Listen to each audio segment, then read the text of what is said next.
Svētrunas iesākumā es gribu izlasīt dažus pantus, 3 pantus no 2. laika grāmatas 26. nodaļas. Par ķēniņu, kurš kļuva par ķēniņu 16 gadu vecumā. Liekas, tas tā savādi varbūt tik daudz var lemt ķēniņš, kuram ir tikai 16 gadi. Jā, viņam ir kāds padomdevējs vajadzīgs. Tas bija ķēniņš Uzsija. Bet es izlasīšu šos pantus. Kļūstot par ķēniņu, Uzsijam bija 16 gadi, un viņš valdīja 25 gadus Jeruzalemē. Viņa mātes vārds bija Jeholija, un viņa bija no Jeruzalemes. Un viņš darīja to, kas bija taisns tā kunga acīs. Gluži tāpat, kā to viņa tēvs Amacija bija darījis. Viņš turējās pie Dieva, kamēr bija dzīvs Zaharija, kas viņam skaidroja Dievu prātu. Un kamēr viņš meklēja to kungu, Dievs lika viņam zeltu. Un man šie vārdi uzrunāja. Dievs lika viņam zeltu. Un es gribu domāt kopā ar jums par šiem vārdiem. Kamēr viņš meklēja to kungu, Dievs lika viņam zeltu. Vai tu vēlies zeltu? Vai tu vēlies, lai tavu dzīve zeļ? Es skatījos jaunā tulkojumā, es lasīju no 64. gada tulkojuma, tur ir rakstīts šis vārds zelta. Jaunā tulkojumā ir veiksme. Vai tu vēlies, lai tev būtu veiksme? Vai tu vēlies būt veiksmīgs? Kā dzīvot, lai zeltu? Kā dzīvot, lai veiktos? Šodienas cilvēkiem, tad, kad mēs runājam ar cilvēkiem, klausāmies, saprotam viņu vēlmes, vajadzības, mēs dzirdam, kad ir daudz dažādas vēlmes.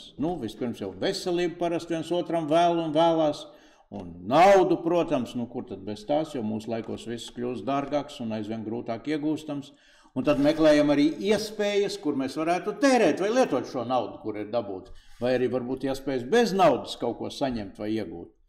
Un, protams, arī manta, jo kam ir, un tam ir, un vēl kādam ir, un kāpēc man nav, un tā tad vajadzētu vēl kādu mantu arī. Jā, ir daudz dažādas vēlmes, un noteikti es viņas visu šodien un šajā brīdī šeit neuzskaitīšu, bet ja tas viss arī būtu šis vēlmu piepildījums, vai varētu teikt, ka viņš zeļ, ka viņš ir veiksmīgs? Dažreiz šķiet jā, ir ceļš no malas skatoties, bet mēs paši zinām, ka ļoti bieži dzīvē ir tā, kad esam saņēmuši vai ieguvuši to, ko mēs vēlējamies, un pietrūkst. Nemaz nešķiet, ka veiksmīgs. Jā, otrs skatās, tās jau, kas tad tam trūkst, tam jau galīgi. Viss pietiekās, bet paši mēs apzināmies, ka tā nebūtu nav. Bet interesanti, ka Bībelē, Dieva grāmatā, ir atrodama šāda pamācība. Pamācība, kā zelt, kā būt veiksmīgam. Un šodien es vēlos kopā ar jums domāt par to, kas tad ir jādara, lai zeltu. Uzsija, šis jaunais ķēniņš, meklēja to kungu. Un raksti saka, kamēr viņš meklēja to kungu, Dievs lika viņam zeltu. Dievs viņam deva veiksmi, kā tas ir jaunā tulkojumā. Un, ziniet, es atrodu šajā tekstā, šajos pantos, kurus mēs lasījām, es atrodu tikai 2 vārdus. 2 vārdus, kas nes šo veiksmi, jeb kas liek zeltu. Un tie ir 2 vārdi – darīt un turēties. 2 darbības vārdi – darīt un turēties. Un tad pirmais – viņš darīja to, kas bija taisns tā kunga acīs. Interesanti, darīt to, kas ir taisns. Vai mēs savā dzīvē vienmēr darām to, kas ir taisns? Vismaz cenšamies to darīt. Varbūt nevienmēr arī izdodās to darīt. Šodien tik bieži vieglāk šķiet dzīvot, darot negluži taisnas lietas. Mazliet netaisni. Mazliet, tā ar likumiņu, mazliet starp taisnību un netaisnību, tāds, ne balts, ne melns, pa vidu kaut kas bišķi pelēks, tā, nedaudz tā mazliet. Bet redziet, tad, kad mēs atšķiram Dievu vārdu un lasam 1. Jāņa vēstuli, 3. nodaļa, 4. pants saka un izskaidro šo lietu par netaisnību. Katrs, kas dara grēku, dara arī netaisnību. Un tālāk apostols Jānis saka, grēks ir netaisnība. Grēks ir netaisnība. Un tālāk, ja mēs skatāmies tālāk viņa vēstulē, šai pirmajā vēstulē, 5. pantā ir sacīts, katra netaisnība ir grēks. Tātad tas, kas nav taisns, tas ir grēks. Un mēs zinām, ka grēks ir tas, kas absolūti un pilnīgi šķir no Dieva, jo Dievs nevar atrasties un nebūs tur, kur ir grēks. Vai pareizāk sakot, grēks nevar atrasties tur, kur ir Dievs. Tas ir divas nesavienojamas lietas. Darīt taisnību, jeb dzīvot tā, lai nedarītu netaisnību, es gribētu teikt, ka tas ir šī mūsu laikmeta, jeb mūsdienu lielākais izaicinājums. Šodien cilvēki ir saauguši, varētu teikt, jau kopā vienā tādā masā, kopā ar netaisnību. Sabiedrībā netaisnība faktiski ir kļuvusi par tādu ikdienišķu normu. Un es tādu mazu kādu piemēru varu pateikt. Man par šo ļoti bija jādomā. Es biju aizvadītā nedēļā ārpus Latvijas un tad kādā lielā pilsētā, tur skaisti skati, un es skatījos, kad cilvēki fotografējās. Un tad man bija jādomā par to, kā tas ir. Ja tagad es izvilktu fotoaparātu un teiktu, es jūs tagad visus nofotografēšu, kādas būtu jūsu sejas? Vai tās būtu tādas, kādas viņas ir ikdienu un ikbrīdi? Ja tās būtu tā kā uz fotografijas, taču jābūt ir tādam, kādam uz fotografijas. Un tad, kad es skatījos uz šiem ļaudīm, nevienam nešķita dīvaini, ka tas cilvēks, kurš te viņš stāv šitāds, viņš gaida rindā, lai viņu varētu nofotografēt, un tad viņš nostājās. Viss rindas, viss cilvēku priekšā. Un pēkšņi viņš iztaisa tur tādas pozas, kādā viņš nekad nestaigā. Un visi to pieņem, tas ir pareizi, viņš taču fotografējas, tas taču ir normāli. Jo mēs saprotam, ka to fotografiju viņš pēc tam liks kaut kādā savā tajā sociālajā tīklā, kur pārējie varēs viņu redzēt, un tad pārējiem viņš šķitīs, ka viņš ir tāds. Netaisnība. Bet kā tad citādāk? Mēs dzīvojam, diemžēl, tādā sabiedrībā. Nav cita varianta. Kā tad tā? Visi taču tā dara, vai ne? Tad, kad es braucu ar mašīnu pa ceļu, man tas vienmēr ir licies tā savādi. Visa plūsma, mēs braucam uz 100 km/h, un tad tur priekšā ir radars. Un tad visa plūsma paliek uz 90 km. Un tad, kad tam radaram pabrauc garām, atkal mēs braucam uz 100. Un nevienam nešķiet, ka tas ir nenormāli. Netaisnība. Bet Dieva acīs tā ir netaisnība. Es atceros kādu stāstu, atceros kādu laiku par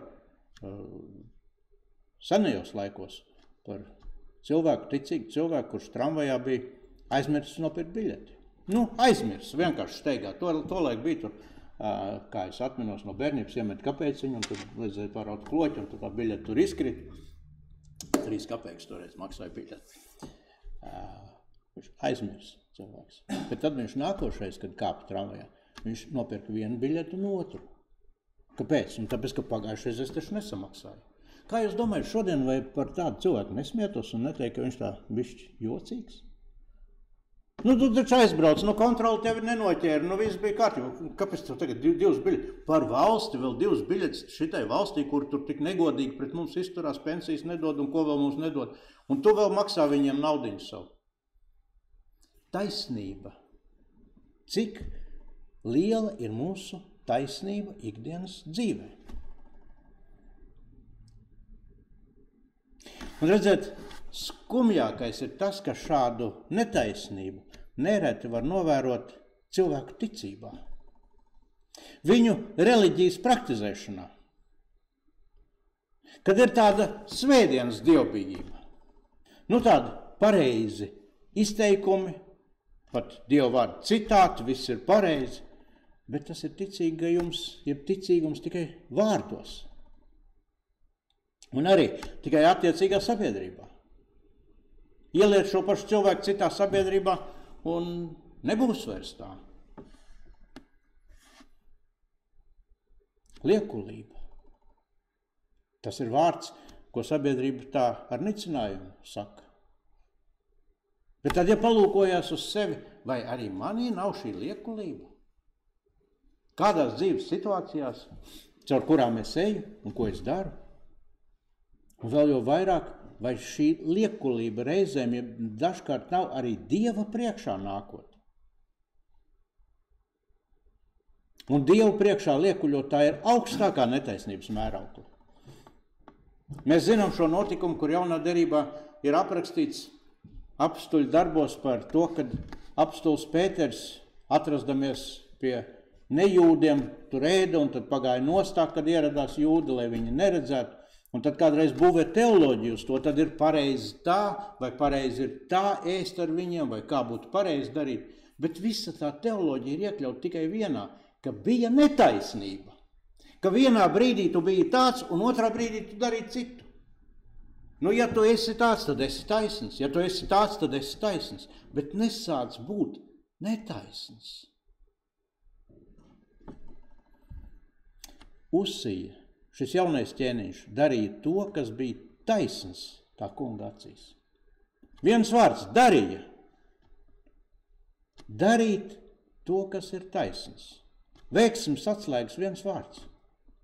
Viens atslēgas zobiņš, ar kuru viņi slēdzās. Un tad otrs vārds – turējās. Viens vārds darīja, otrs turējās. Viņš turējās pie Dieva. Man nesen jautāja, ko nozīmē dzīvot ar Dievu. Nu, ko tas nozīmē dzīvot ar Dievu? Nu, kā jūs to varētu skaidrot? Kā tas ir dzīvot ar Dievu? Un padomājot, es saprotu, tas ir būt attiecībās. Dzīvot ar kādu ir būt attiecībās. Nu, nav citāds veids. Nu, nevar būt, kad es dzīvoju ar savu sievu, bet mums nav attiecības, tad nav dzīve kopā. Ja es dzīvoju ar kaut ko kopā, tad mums ir attiecības, ir miedarbība viena otrā virzienā. Nav tā, ka tikai no vienas puses kaut kas saka. Ja es dzīvoju ar Dievu, nekad nevar būt tā, ka es viņam tikai lūdzu, un viņš man neko nesaka, jo es neko nedzirdu no viņa. Tās nav attiecības, tad es nedzīvoju ar Dievu. Būt attiecībās. Uzsija bija, jeb centās būt pastāvīgā saiknē, jeb attiecībās ar Dievu. Vai mēs savā dzīvē katrā brīdī cenšamies turēties sasaistē ar to kungu? Sasaistē, lai katrā brīdī mēs atrastos lūgšanas attiecībās. Tad, kad mēs ejam, kad mēs darām, kad mēs pieņemam izvēles, kad mēs kaut ko esam nolēmuši, kungs, tu zini. Kungs, tu redzi arī šo, ko es daru. Ja tad kādreiz tas aizmirstās. Kungs, tu zini manu rīcību, manu izvēli, tu zini manus plānus un nodomus, palīdz izvēlēties un rīkoties saskaņā ar tavu gribu. Tad šīs būs attiecības. Mēs lūdzam, un mēs visi zinām, un arī bieži, ir sevišķi, kad kādreiz kādos skumjos brīžos bērēs, kad tiek skaitīta šī lūkšana, skaitīta, nevēl es saku, ne lūgta, bet skaitīta mūsu Tēvs debesīs, un tad mēs sakam, tavs prāts, lai notiek. Cik bieži mēs savā dzīvē domājam, Dievs, lai tavs prāts notiek. Ne tikai tad, kad vairs nav citas izejas, tad mēs visbiežāk sakam, jā, nu man vairs izejas nav, nu Dievs, nu lai notiek tavs prāts. Bet arī tad, kad es izdaru savu izvēli, tad, kad man vēl ir iespējas gan vienas, gan otras, vai tad es lūdzu tavs prāts, no šīm izvēlēm notiek tavs prāts, ne mans. Visbiežāk jau mēs sakam tavs prāts, un tad, kad mēs saprotam, mūsu prāts, diemžēl nenotiks. Tad, lai notiek tavs prāts, ja mans nevarēs notikt, tad, lai tavs notiek. Bet vai mēs domājam arī tad, kad pastāv tāda, gana droša pārliecība par to, ka turpinājumā notiks tas, ko es vēlos, mans prāts notiks, vai arī tad es saku, Dievs, lai tomēr tavs prāts notiek. Ne tā mana izvēle, bet ja tavs prāts atšķirās no manas izvēles un no vēlamā rezultāta, Dievs, lai tavs prāts notiek. Vai pieļaujam, ka Dieva prāts varētu nebūt saskaņots ar mūsu prātu? Un savukārt, vai mēs cenšamies savu prātu saskaņot ar viņa prātu? Vai mēs savās izvēlēs un nodomos vadāmies pēc Dieva prāta, pēc viņa gribas? Vai esam gatavi vienmēr atzīt, tavs prāts, Dievs, augstāks par visiem prātiem un saprašanām, tas, lai notiek? Mēs lasām Bībelē par Enohu. Un tur interesants šis pants un šie vārdi, par kuru kādreiz daudz ir arī sludināts. Ēnoks vadīja savus gaitas ar Dievu, tad viņa vairs nebija, jo Dievs ņēma viņu pie sevis. Tad, kad mēs runājam par tiem, kas nav nāvi pieredzējuši, mēs sakām, Enoks bija viens no tiem, jo Dievs viņu ņēma pie sevis. Kāpēc? Jo viņš vadīja savas gaitas ar Dievu. Tavs prāts, lai notiek, bija tas, pēc kā viņš dzīvoja. Dievs tavs prāts. Visur un vienmēr. Un šodien, kad mēs domājam par šo ķēniņu Uzsiju, viņš turējās pie Dieva. Turēties, šis otrs vārds. Turējās pie Dieva, tur ir rakstīts, kamēr bija dzīvs Caharija, kas viņam skaidroja Dieva prātu. Tad viņš meklēja skaidrojumu Dieva prātam un centās dzīvot, jeb darīt pēc Dieva prāta. Ir svarīgi, lai mūsu dzīvē būtu kāds, kas mums palīdz skaidrot Dieva prātu. Bieži mēs varam dzirdēt, it sevišķi mūsdienu laikā un no cilvēkiem, kuri kādreiz apmeklē dievnamus, kādreiz ir kādā draudzē, citreiz ne, varam dzirdēt, es pats ar savu Dievu, man nevajag nekādas baznīcas, nekādas baznīciskums, nevienu ticīgo, es pats ar savu Dievu. Es gribētu teikt, ka tas ir ļoti slidens ceļš, ļoti slidens, kas parasti izbeidzās, ja nonāk paštaisnības purvā. Un purvā mēs zinām, kāds ir rezultāts, tad, kad mēs nonākam purvā. Tur ir slīkšņus, un tur visātrākā un vistuvākā iespēja ir zaudēt dzīvību. Zaudēt garīgo dzīvību šī slīkšņā, paštaisnības purvā, paštaisnības slīkšņā. Lai patiesi turētos pie Dieva, ir nepieciešama kāda garīga vadība, kāda autoritāte. Tie var būt cilvēki, tie var būt kādi ticīgi cilvēki, par kuriem mēs varam sacīt, jā, tas ir mana autoritāte. Es redzu, es klausos, es uzklausu, ko viņš saka. Tie var būt kādi kristīgi raksti, kurus mēs ņemam sev kā autoritatīvus un lasam un mācamies no tiem. Bet mēs esam tajos, mēs dzīvojam, mēs meklējam Dievs, kāds ir tavs prāts. Es gribu caur šo atkal dzirdēt un saprast. Tā var būt draudze, kurā mēs esam.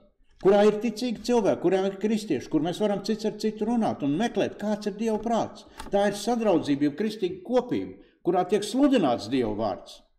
Turēties pie Dieva un nepalikt vienam pašam ar savu, es gribētu teikt, tādu pašticību. Šīs svētrunas tēma saucās 2 veiksmes vārdi. 2 vārdi – darīt un turēties. Un secība – vispirms darīt un tad turēties. Darīt to, kas ir taisns. Vispirms censties darīt to, kas ir taisns.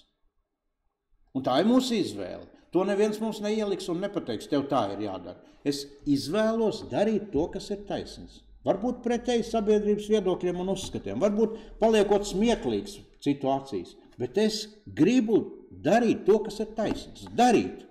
Un otrs vārds ir turēties pie Dieva. Un tad mēs lasām, kamēr viņš meklēja to kungu, Dievs lika viņam zeltu. Ļoti vienkārši veiksmes formula. Kas mūs kavē? Kas mūs kavē uz šo? Kas kavē meklēt to kungu, lai Dievs liktu mums zeltu? Es domāju, zināmā mērā tās ir iespējas. Laikmeta iespējas. Jo šī laikmetā ļaudis ļoti bieži spēja palikt aizkadrā.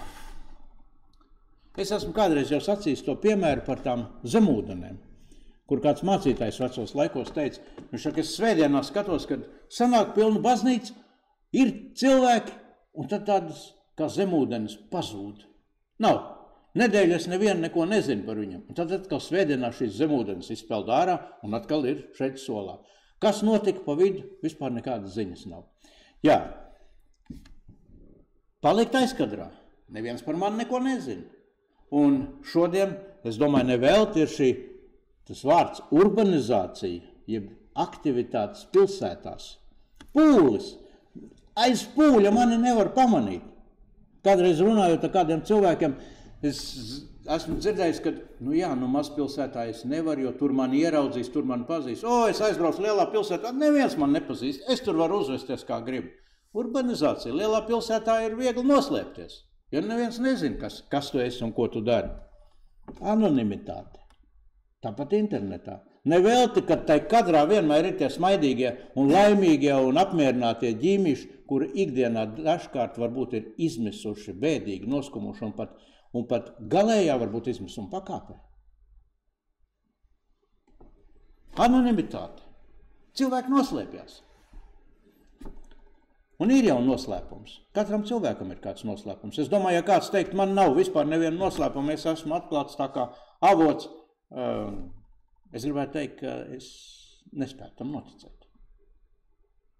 Katram mums ir kāds noslēpums, un katram ir kaut kas, ko negribas parādīt, ko mēs negribam, lai citi uzzina šīs lietas. Un tad reizēm būvē teoloģija, vai tas ir labi, vai tas ir slikti. Vai vajag būt tādam, kur visi redz? Ir pat kādreiz tur kādi jautājumi, es gribu teikt tādi gudri pēdiņās, nu kā būtu, ja tev ikdienas visā laikā filmēt, vai tu būtu mieru, ka tev nepārtraukt tur publiski rādīt uz lielā ekrāna? Jā, mēs jau varam izdomāt dažādas versijas un varbūtības. Es domāju, ka noslēpumi ir tie, kas, parasti ar cilvēkiem nerada uzticību, dažkārt bojā attiecības. Jo grūti ir būt attiecībās ar cilvēku, kur tu jūti, ka viņš kaut kādu noslēpumu visu laiku tur sevi. Tad tā kā liekas, kādas var būt attiecības. Un parasti uzskat, ka cilvēku noslēpums, jeb noslēpumi, jeb tas, ko viņi slēpj, ka tie ļaunie darbi, tas sliktais, un tad to cilvēks negrib parādīt, tas netīrais. Bet ir taču arī labie darbi. Un ir darbi labie, kurus to darītāji nepopularizē, un kurus labprāt pat negrib, ka par viņiem runā, starp kuriem mēs esam. Ir kādi noslēpumi, tikai kādi noslēpumi mums ir. Mēs lasām, ko Jēzus saka Kalnu svētrunā Mateja evaņģēlijā 6. nodaļā. Es gribu izlasīt šos 3 pantus, kur viņš saka, tad, kad tu dod mīlestības dāvanas, tad neliec to izbazunēt savā priekšā, kā liekuļi to dara sinagogās un ielās, lai ļaudis tos godinātu. Patiesi, es jums saku, tiem jau ir sava alga. Bet, kad tu dod mīlestības dāvanas, tad tava kreisā roka, lai nezinu, ko labā roka dara. Tā, ka tava dāvana paliek apslēpta un tavs tēvs, kas redz slepenībā, tev to atmaksās. Dieva svētības nāks par tevi, ja tu neiesi stāstot, cik tu esi laba darījis, cik daudz esi ziedojis, cik daudz esi kādam palīdzējis. Būtu labi, ja tas, ko mēs slēpjam, būtu mūsu mīlestības darbi, ne mūsu ļaunie darbi. Būtu labi, ja tas, ko mēs slēpjam no cilvēkiem, nebūtu tas, ko gribētos noslēpt no Dieva. Jo Dieva likums ir ļoti skaidrs. Viņš saka, dari otram to, ko tu vēlies sev, ko tu vēlies, lai cits tev darītu, un tu tiksi svētīts. Ļoti vienkārši. Man patīk, kur sludinātājs Deivids Vilkersons, viņš arī daudz grāmatu autors, un viņš par svētīgu un par svētītu dzīvi raksta. Viņš raksta to, ka, ja mēs gribam būt svētīti, mēs nākam pie Dieva, un tad viņš saka, Dievs jums liks gribēt un darīt to, kas viņam, kas Dievam patīk. Bet vispirms svētajam garam ir jāpaveic jūsos kāds darbs. Un šis darbs, ko paveiks svētais gars, ka viņš ieliks jūsos patiesu bijību pret grēku, pret netaisnību. Viņš iedvesīs jūsos dziļu godbību pret viņa svētumu, lai jūs neatkāptos no viņa pavēlēm. Pretējā gadījumā grēks jūs vienmēr vedīs projām no Dieva. Un redziet, svētais gars ir tas, kas izmaina to, kā mēs skatāmies uz grēku. Un viņš zina, ka tikmēr, kamēr mēs turpinām viegliprātīgi izturēties pret savām kārībām, mēs nekad nebūsim brīvi. Un Dieva svētais gars, kā viņš dara savu darbu? Viņš izmanto Dieva vārdu. Un šis vīrs raksta, kad Dievu vārdu viņš izmanto kā svētas patiesības caurubjošas bultas, kas pārliecina par grēku. Ja jūs esat augstad dzīvojat taisnībā, tad sagatavojieties, ka Dievs raidīs evaņģēliju bultas jūsu sirdī, kas pārliecina par grēku. Vai ir patīkami saņemt bultu sirdī? Un tur viņš raksta tālāk, jūs jutīsiet, kā šo bultu patiesības liesmas deg dziļi sirdsapziņā.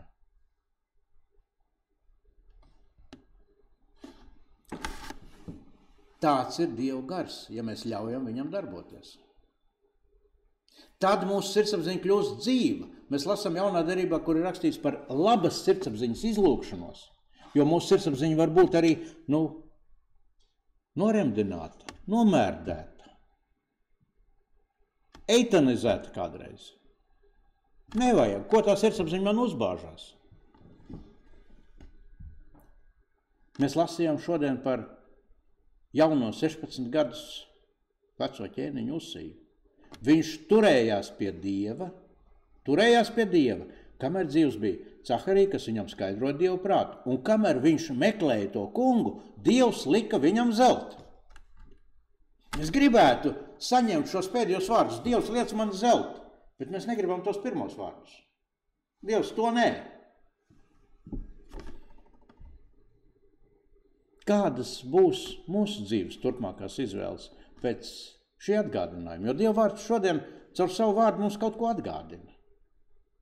Tad, kad mēs iziesim no šejienes, tad, kad mēs dzīvosim tālāk, vai tas, ko mēs tikko dzirdējam, vai tas mums paliks atmiņā, runās mūsu sirdī un liks par kaut ko aizdomāties, vai tas paliks tur svētdien tajā baznīcā ar to mācītāju kopā, un tad nākamā svētdien viņš varbūt kaut ko labāku pateiks. Tādu mierīgāku un mīlīgāku. Šodien tas varbūt nemaz nebija tik patīkami.